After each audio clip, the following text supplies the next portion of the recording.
News for him. Plus, David Copperfield forced to reveal the secret to his signature magic trick. Night court will convene on that. But first, new tonight, North Korea announces what appears to be a significant concession ahead of an historic summit with President Trump. Just one day after the Hermit Kingdom dropped its demand for the U.S. to withdraw troops from the Korean Peninsula as a condition of denuclearization. General Jack Keane is here to weigh in live. But we begin with Kristen Fisher, who has the very latest developments. Good evening, Kristen. Hey, Shannon, well, if what North Korea is saying is true, and there's plenty of historical evidence to suggest that its leaders cannot be trusted, but if it's true and if it happens, this would be a major concession by Pyongyang and a major victory for President Trump and his administration. From tweets of fire and fury to what could be real progress towards the denuclearization of the Korean Peninsula. According to state-run TV, North Korean leader Kim Jong-un says starting tomorrow, North Korea will stop nuclear tests and launches of intercontinental ballistic missiles. It'll also shut down a nuclear test site in the country's northern side to prove the vow to suspend nuclear test. The announcement comes less than 3 weeks after CIA Director Mike Pompeo's secret trip to the Hermit Kingdom. It also comes just days before Kim Jong-un is set to meet with his South Korean counterpart for a rare face-to-face summit, and just weeks before his planned and unprecedented meeting with an American president. Tonight, President Trump tweeted, North Korea has agreed to suspend all nuclear tests and close up a major test site. This is very good news for North Korea and the world. Big progress. Look forward to our summit. The president said 2 days ago that he's willing to pull out of that summit unless he thinks he'll be successful. If I think that it's a meeting that is not going to be fruitful, we're not going to go. Today's announcement by Kim Jong-un is a sign that he was listening, a sign that the harsh economic sanctions may be working, and a sign that the president's tough stance against other bad actors, like Syrian President Bashar al-Assad, may be having a real impact. Speaking today at the Pentagon, Japan's Minister of Defense said he believes that the recent strikes against the Assad regime also sent a clear signal to Pyongyang. And within the last hour, the Wall Street Journal is reporting that Kim Jong-un told CIA Director Mike Pompeo that if President Trump meets with him face-to-face, then he would release the 3 Americans currently being held in North Korea. That's according to the Wall Street Journal. And if that summit happens, and Shannon, it's certainly looking like even more likely that it'll happen after tonight, the president says he's hoping it'll happen by early June at the very latest, Shannon. All right, we're standing by. Kristen Fisher, thank you very much. South Korea echoing the president's words tonight, saying this is, quote, meaningful progress towards a successful summit between Pyongyang and Washington. The major concession comes just one day after North Korea dropped another demand as a precondition for negotiations that U.S. troops leave the Korean Peninsula. Fox News senior strategic analyst and 4-star General Jack Keane joins us live tonight. Great to have you with us, General. General. It's good to be here, Shannon. So what do you make of all these recent announcements, the shutting down of the test, of the nuclear test, of the ballistic test, shutting down one of their nuclear plants, they claim, and getting away with that precondition that our U.S. troops leave? Do you buy all of it? I'm starting to have a different feel for this thing because he hasn't done a nuclear test since September. He hasn't done a ballistic test since November. And 3 months ago, Kim Jong-un, despite the fact he's a liar and a cheat, we don't trust him, he manipulates negotiations, he began what I call a breathtaking diplomacy blitz. He invited himself to the South Korean Olympics, sends his sister. She gets invited to the president's Blue House. She invites him to a summit to meet with her brother. They send a couple of officials up there. They sit down in the room with Kim Jong-un, and he stuns them by saying, I want to meet with President Trump. I want you to deliver the message to him personally, which they do. He sends his CIA director up there to begin to understand what these talks are about. Is he sincere? He tells him that he's going to remove the requirement, the precondition of 28,000 troops don't have to leave South Korea. He tells them, as we know now, I'm going to release the prisoners. And then he makes this other bombshell announcement recently about shutting down ballistic tests and closing a nuclear site. Listen, we have never trusted this regime, and there's ample evidence to it. But this is really moving in a positive direction. And the signs are getting more and more positive. I mean, we could be on the cusp, frankly, of the most significant diplomatic achievement since the Marshall Plan post-World War II, if this does happen. Now, the other part of this is we got to get in there. This will take months for this to happen, and we have to verify. We have to see all the sites. if he, in fact, is going to do it. We want milestones. We want to see a plan, and we're going to check it every bit of the way. Yeah, I mean, Japanese Prime Minister Shinzo Abe today obviously has just been with President Trump and now talking about this, saying what's crucial is how the development will lead to the complete, verifiable, and irreversible dismantlement of nuclear arms, weapons of mass destruction, and missiles. Meanwhile, the Associated Press saying this: many analysts believe that Kim sees the meeting with Trump as a way to bestow legitimacy on his leadership and on a rogue nuclear program that he has built in the face of international criticism and crippling sanctions. What do you make of that angle? Well, what I think is this is really about President Trump and his policy. He wanted maximum pressure on the regime. I was told through reliable sources that before we actually started interdicting the back door where other countries' shipping was providing supplies, we had shut down about 80% of his revenue. It was probably higher than that now. And I think because of the way President Trump has conducted himself, in some of it's his rhetoric, but some of it's mostly its policy actions and how he's dealt with Syria twice in making strikes there. He's got this guy's attention in the sense that he's serious about, if you close the door on the United States, President Trump may in fact pull the trigger on you in terms of a military option. He's never felt that kind of pressure before. It is a different experience for them, I'm sure. Okay, so from the New York Times, they say this: analysts say there are few signs that North Korea's economy has reached a breaking point. Frequent visitors to North Korea say its economy is more robust than many outsiders realize. You mentioned the black market stuff that's gone on, even involving China, who has voted for these UN sanctions against them. What do you make of this idea that it was the economic sanctions that kind of brought them to the table?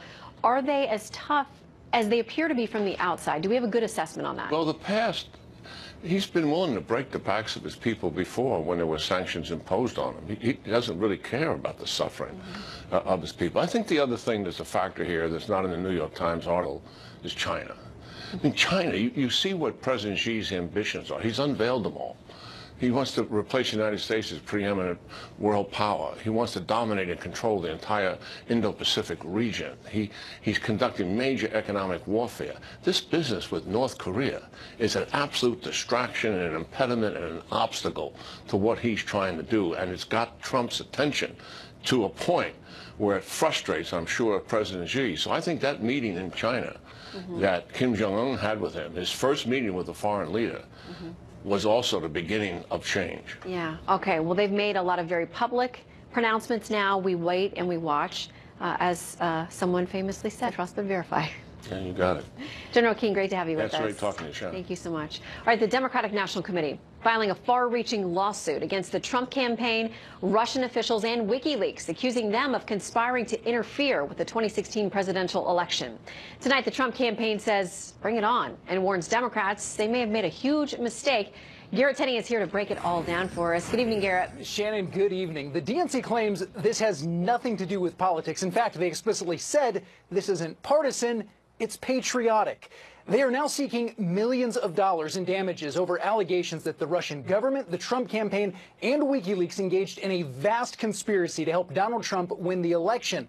In a statement, Chairman Tom Perez said, Russia launched an all-out assault on our democracy, and it found a willing and active partner in Donald Trump campaign. No one is above the law, and the perpetrators of this attack must be held accountable. The lawsuit is primarily in response to the hacking of the DNC email servers. Now, it was based largely on information that's been widely reported in the news and that's come out of court proceedings, so not a whole lot new here. It does target some familiar faces, though, including Donald Trump Jr., Jared Kushner, Paul Manafort, Rick Gates, as well as former Trump advisor George Papadopoulos. The Trump campaign, which is also named in the suit, fired back today, saying this frivolous lawsuit is a last-ditch effort to substantiate the baseless Russian collusion allegations by a nearly bankrupt Democratic Party still trying to counter the will of the people in the 2016 presidential election. This civil lawsuit is completely without merit and will be dismissed in due time. Republican lawmakers are also skeptical of the timing, with the midterm elections just a few months away. This is either a fundraising ploy or it's an effort to get people in civil court where you can depose them so they can learn what Mueller's learning, and then they can use it for political purposes. The DNC claims it needed to file this lawsuit now due to the statute of limitations on several of the charges that they're seeking, but they're getting some blowback from some Democratic lawmakers as well, including Missouri Senator Claire McCaskill, who this evening called it a silly distraction. Well, tonight, the DNC's communications director told me they are very confident in their case going forward. I have respect for a lot of those people. A lot of those people are our friends, and especially someone like Claire McCaskill. And we agree with her on a lot of things. I will have to disagree with her and others on this one. The DNC is also pointing out that with this being a civil suit, there is a much lower burden of proof than there is in a criminal case, though we should also point out that civil cases can take years to run their course, particularly given that Special Counsel Robert Mueller's investigation will take precedence here. Shannon? Absolutely. All right, Garrett Tenney, thank you very much. You got it. More from the DNC lawsuit against the Trump campaign. It says that the Russians reached out to various Trump associates anxious to provide incriminating information about Hillary Clinton and, quote, rather than report these repeated messages that Russia intended to interfere with U.S. elections, the Trump campaign and its agents gleefully welcomed Russia's help. Joining me now to talk about it, Mark Lauder, the former special assistant to President Trump, and Julian Epstein, former chief counsel to the House Judiciary Committee for Democrats. Good to see both of you tonight, gentlemen. Thanks for having us. Good evening. Okay, so let's talk about this. Jackie Speier, Congresswoman, actually on CNN said she does not actually think this is a great idea. Here's her reaction to the lawsuit. I actually think this lawsuit is ill-conceived, and I'm not very supportive of it. I think we have a very serious criminal activity underway in this country by the Russians and possibly by those within the Trump campaign. And to make this political is actually the wrong thing to be doing. I mean, the complaint itself, the very first sentence of it says, no one is above the law. It sounds very dramatic, very political, Julian. It does?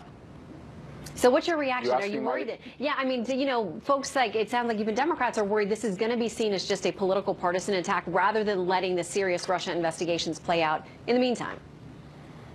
Well, I have mixed views on it. I think as a legal strategy, it's a good strategy. There's a reason that Michael Cohen dismissed the lawsuit against BuzzFeed the other day. It's because he doesn't want discovery. And this lawsuit will allow the Democratic Party and the attorneys to go in and do wide discovery. We know there were lots of crimes that were committed, cyber crimes that were committed. We know there were connections. There are connections between the Russians and the Trump campaign. It doesn't mean there was collusion, but we know there are connections. And this is going to open the door for a lot of discovery, not just on what happened in the 2016 election, but before that, because it's written broad enough to allow the case to have discovery with Trump's ties going back with Russia for decades. So as a legal strategy, I think it's good. As a political strategy, I'm not so sure about it, because right now you have essentially 5 points where this investigation is being led, all by Republicans. Mueller is a Republican. Rosenstein is a Republican. The U.S. Attorney's Office in the Southern District of New York is led by Republicans. The FBI is led by a Republican. The Senate Intelligence Committee is chaired by a Republican. These are all people who are participating actively in this criminal investigation, and this lawsuit gives Republicans an opportunity to say this is nothing but politics, which is false. Okay, well, let's bring in Mark here. I want to say WikiLeaks is one of the defendants in this case, is tweeting out tonight saying Democrats are suing WikiLeaks and Julian Assange for revealing how the DNC rigged the Democratic primaries. Help us countersue. We've never lost a publishing case, and discovery is going to be amazing fun. The Republicans, the Trump campaign also answering this issue about they can't wait. They think that it's going to get thrown out, but if it does proceed, there is this issue of discovery. Here's what they say they're looking forward to finding out. How the DNC contributed to the dirty dossier. Why the FBI never got the DNC servers. The DNC conspiracy to nominate Hillary Clinton. DNC collusion with news media. DNC emails, personnel decisions, budgets, opposition research, and more. Mark, it sounds like they're opening themselves up to a lot if this gets to the discovery phase. Absolutely. And I mean, let's be honest, this is a desperate stunt, and even CNN has called it that. The Washington Post called it flimsy. This is nothing more than just a stunt to keep alive the Russia investigation in the minds of their resistance voters. But they also have to look at what's this going to cost them. I mean, this is a party that's bankrupt of leadership, bankrupt of ideas. They're financially bankrupt, and paying a bunch of New York attorney fees is just going to continue to drag them down into a rabbit hole, and discovery goes both ways. Well, Julian, can I just take issue with that? I'm not sure it's desperate. I think the investigation that's being led by Mueller is a criminal investigation. It's accelerating, and it looks like it's going into things like obstruction of justice. So I'm not sure how somebody can say it's desperate. I don't think the investigation is petering out. The American people, by a factor of 2 to 1, think that Mueller's investigation is very important and ought to go forward. And there's a strong underlying legal basis. We know there were crimes that were committed. We know that when Donald Trump Jr. and Paul Manafort and Jared Kushner were offered a meeting with who they believed were emissaries of the Russian government carrying dirt on Hillary Clinton, they willingly took that meeting. Well, so Julian, you know that they characterize that meeting very differently, and their accounting of it that is constantly repeated is just false. I mean, we know that Trump Jr., we know Manafort, and we know Kushner all wanted to meet with Russian representatives to get dirt on Hillary Clinton. So the idea there was no collusion, they're all named in this lawsuit, and they will have to answer that. But quick final word to you, Mark, as they have denied much of what Julian just outlined. Well, I mean, let's just remember that even the propaganda arm of the Democratic National Committee and the liberal media are all saying this is a stunt. They see right through it, and so I'm very confident in this. And let's also not forget that just yesterday we heard reporting that the special counsel and the prosecutor in New York have informed the president he's not a subject of these investigations. So it's been proven over and over again after 14 months, thousands of documents, hundreds of hours of interviews. There is no collusion. There hasn't been any collusion. And the fact is the Russians and the Trump campaign did not keep Hillary Clinton from going to Wisconsin. We're going to have to leave it there, and we all everyone on both sides of the aisle and everywhere in between await that Mueller investigation and the final analysis. Mark and Julian, thank you both very much. Tonight we're getting reports from the Washington Post that Attorney General Jeff Sessions told the White House he might have to leave his job if President Trump fired Deputy Attorney General Rod Rosenstein. He reportedly said that during a phone call with White House counsel Don McGahn. Now, one source tells me those two were the only ones on the call, and that neither one of them was the source for the story, raising questions about where that information came from and the validity of it. We'll stand by.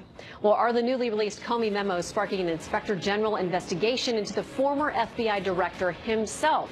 Our Catherine Herridge has had 24 hours to dig all through those memos. She fills us in on whether Comey himself is now in knows about his private interactions with President Trump.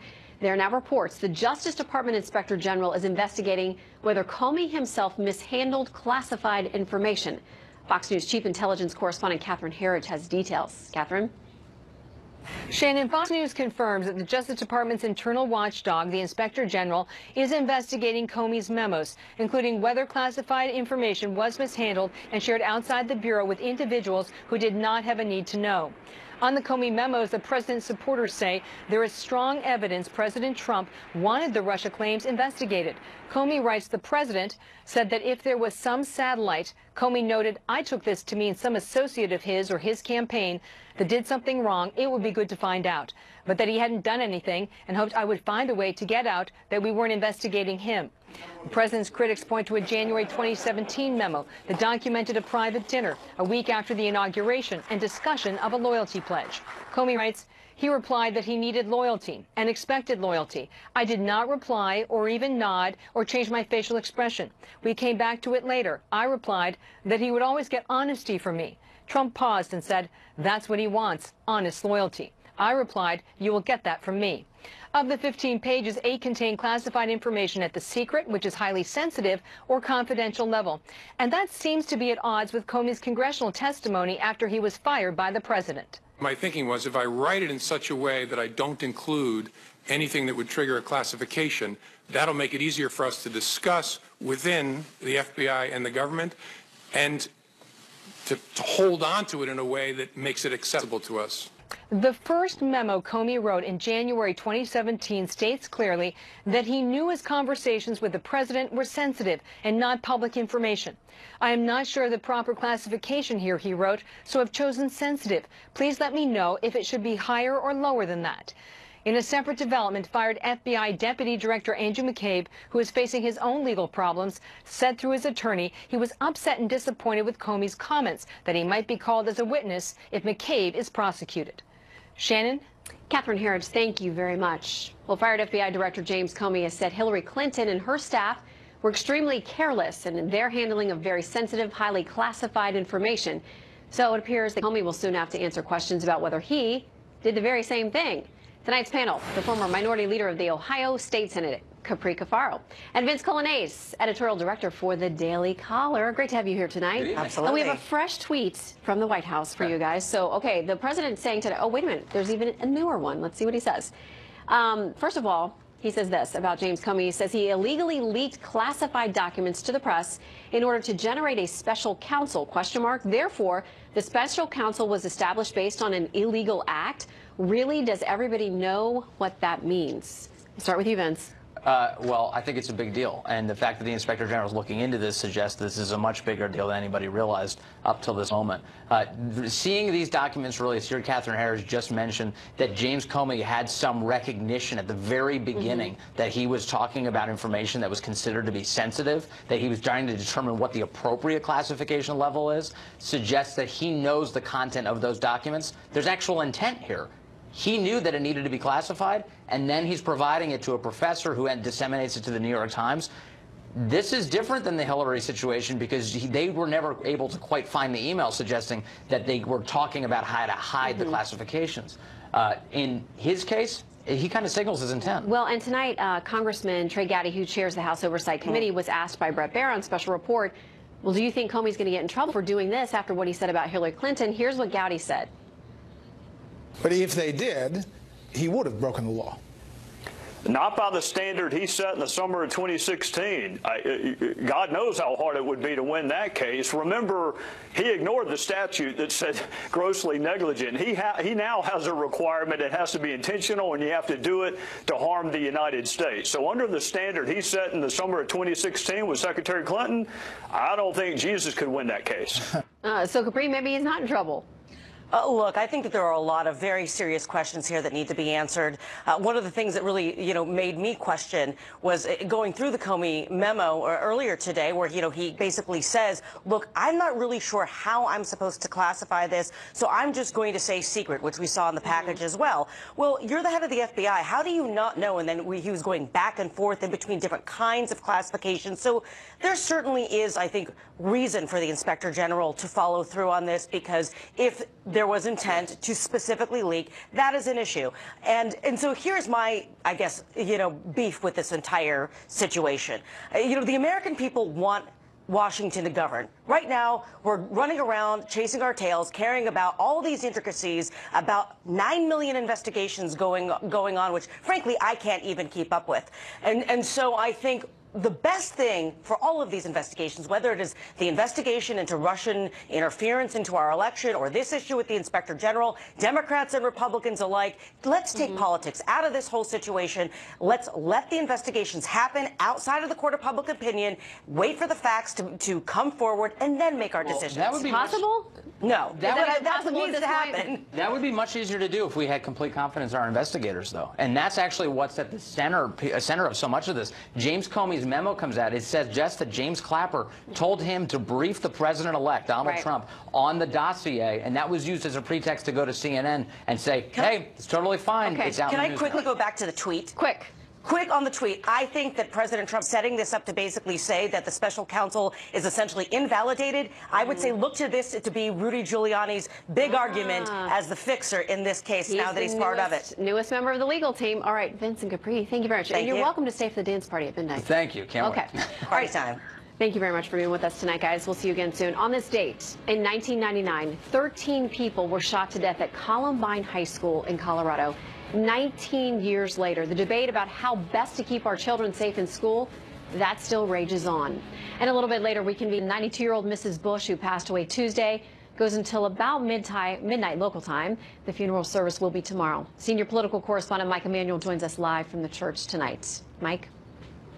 Former President George Herbert Walker Bush greeted members of the public who came to pay their respects to his wife. First Lady Barbara Bush lying in repose at St. Martin's Episcopal Church in Houston.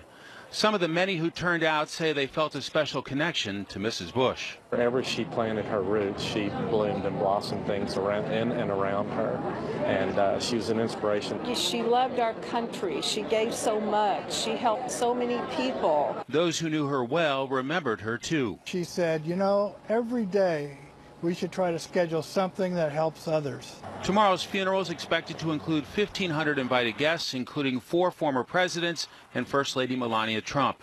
Her son, former Florida Governor Jeb Bush, will be the family member delivering a eulogy in what's expected to be a 90-minute service. It takes a world of differences to make a difference in our world. In the city the former president and First Lady have called home since leaving the White House in 1993, there was a celebration of her life last night.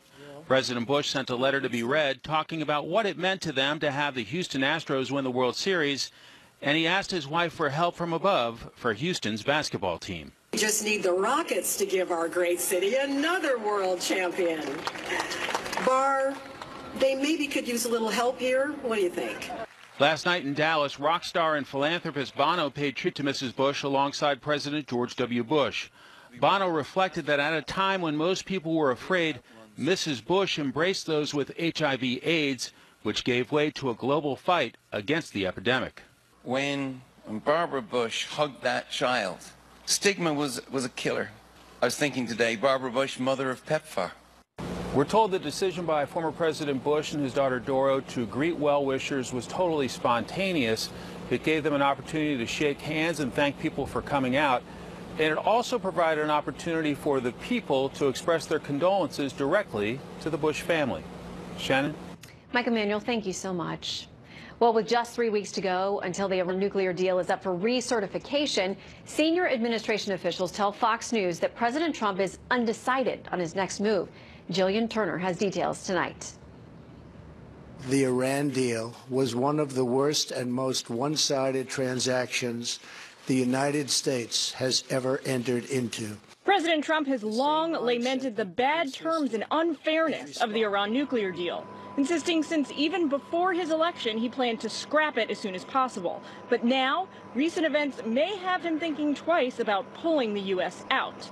Senior national security officials confirmed to Fox News the president hasn't yet made a decision and emphasize they themselves don't know which way he'll go. The reason? They say the joint U.S.-European military response to chemical attacks in Syria have the president feeling confident about the transatlantic alliance and convinced that now's the time for closer cooperation than ever before. The cabinet's echoing that message this week. From a military standpoint, we felt like, along with our allies, we needed to make a strong message. The United States and our allies will not tolerate the use of chemical weapons. Experts point out 3 of the countries who originally signed on to the nuclear deal, Britain, France, and Germany, have made their priorities well known. The Europeans who worked with President Obama to enter into the Iran deal don't want to see it reversed.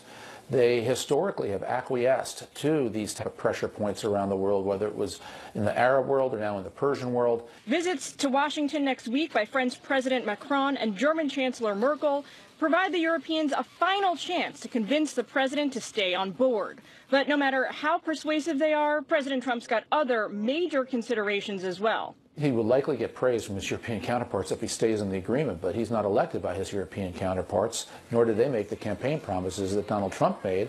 It was only a couple of weeks ago that all signs pointed to the end of this deal. President Trump's national security team's shakeup that included the ouster of Rex Tillerson and appointment of John Bolton only reinforced this perception.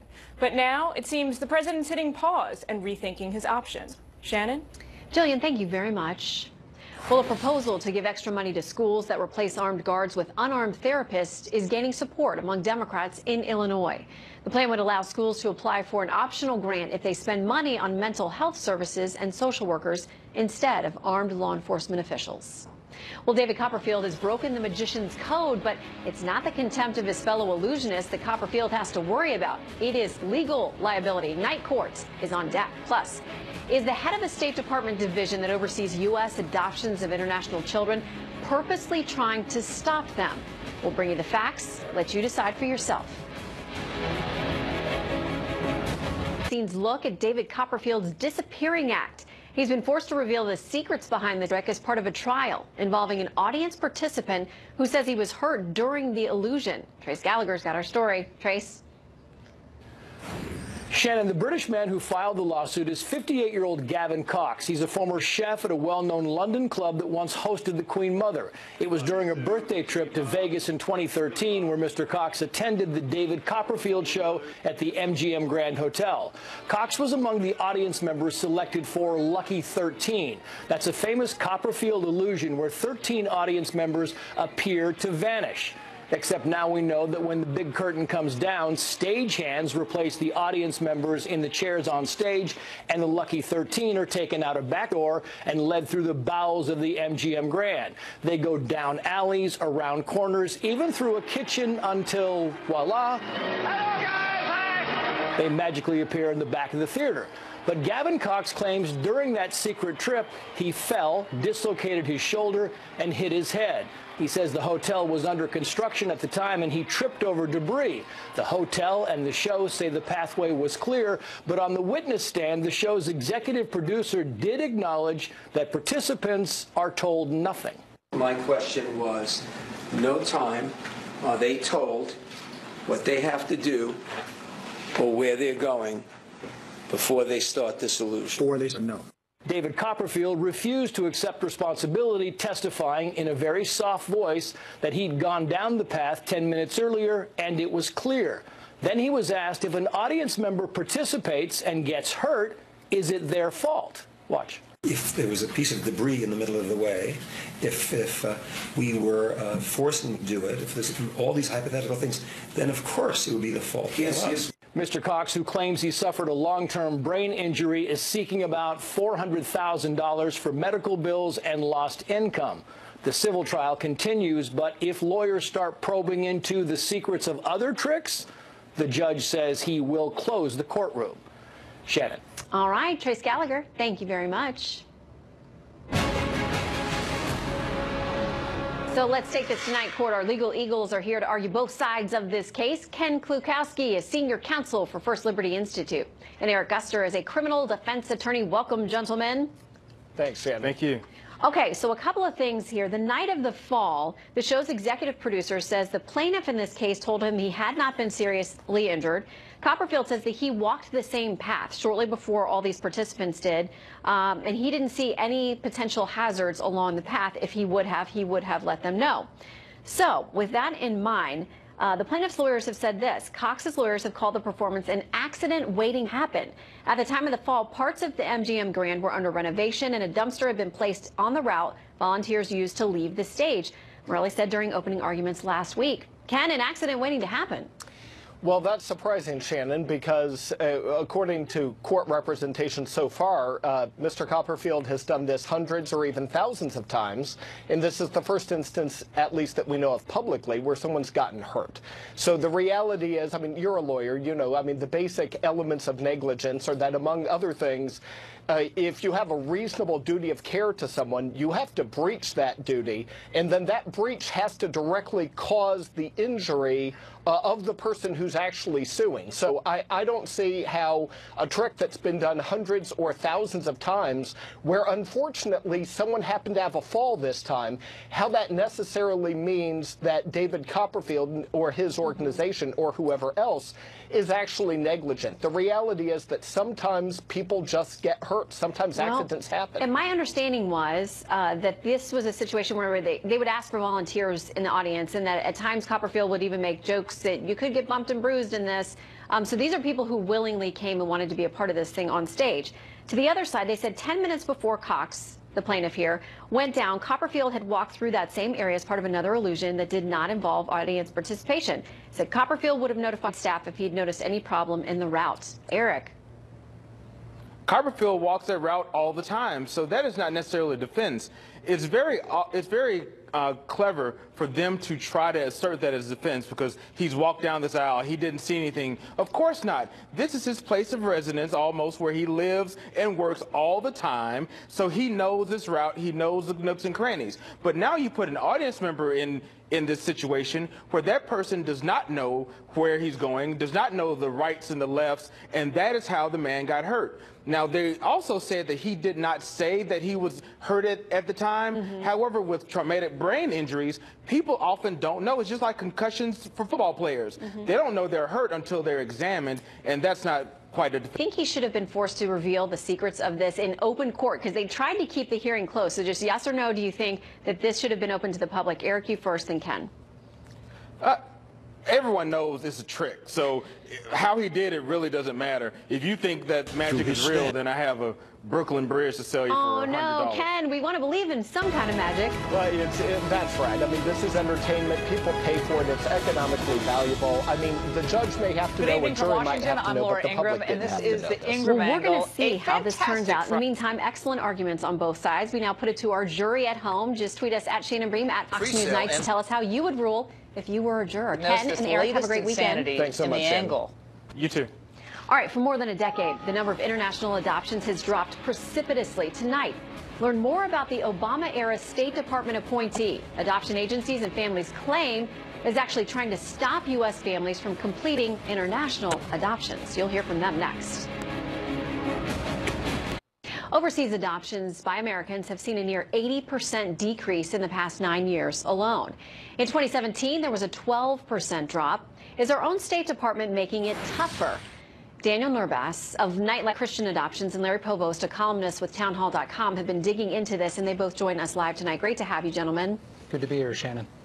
Now, Daniel, thanks for having us. It's a long, complicated story, but things have changed. People who are overseeing adoptions with respect to the State Department, higher fees, different requirements. They were poised to pass some regulations under the Obama administration. Those got stopped by the Trump administration. But Daniel, what I'm hearing now is that they are actually carrying out what would have happened with the regulations. They're doing it in practice, if not in policy. That's right. In true form for the deep state, when the regulations were put on hold because of Trump's mandate to not pass any new regulation, the State Department's Office of Children's Issues found a different way to go about it, which was to establish these regulations either through the new fees that they're implementing with a new accrediting entity that they've helped set up, or by going directly to foreign countries and establishing with those central authorities in other countries the policy that they want to see implemented. Yeah, and Larry, I know that you have pointed to one particular individual who was appointed in the Obama era, and some particular ideas that she may hold about the issue of Americans adopting internationally. Tell us what you found. Absolutely, Shannon. The official's name is Trish Maskew, and she was hired in 2014 as the adoption chief in the State Department's Office of Children's Issues, also known as OCI. Prior to her State Department tenure, Maskew had testified before Congress that adoption was one of the most unregulated industries in the United States. But there are also articles that she has written. For example, in 2009, Maskew wrote, she took a backhanded slap at an international adoption advocate and wrote, quote, leaving aside the racist and colonialist notions that some see in positions like hers, she's referring to the international adoption advocate, and then she moved on from there. Maskew then provided footnoted excerpts from a feminist writer who had said that international adoptions by Americans is an altruistic cover for Western parents over, quote, subordinate third world nations. So the suggestion that it's almost a paternalistic or colonialist idea for U.S. parents to want to help, especially special needs children in other countries. Daniel, I know there have been outreaches through Congress. There have been calls for the State Department to make some changes. Do you see any progress? Not enough progress. This is an issue that affects tens of thousands of American families at this very moment, and yet there's a very small number of professional agencies that are involved in this work, only about 160 agencies. More than half of those agencies have written a letter, signed a letter to the State Department stating that there needs to be a change in policy and there needs to be a change in leadership. We've given this to the former Secretary of State, unfortunately, who was just removed, so hopefully with a new Secretary of State we'll see some more movement on this. Several senators have joined the work here, but really this is something that can only be solved by the president at the top. Well, we'll see what he knows about the story. The State Department says this in getting inquiries about what's going on over there. The department will continue its efforts to ensure that the best interests of children and families, both birth and adoptive, are paramount and that they are protected. You all are raising some interesting concerns. You've both written on the topic. We will send out some links and let people read the facts for themselves and decide where they think this goes. And we'll stay on the story. So Daniel and Larry, keep us informed. And thank you very much for your time. Thank you, Shannon. All right, as we look ahead to the weekend, most watched, most trusted, most grateful you spent the evening with us. Good night from Washington. Enjoy your weekend. I'm Shannon Breen.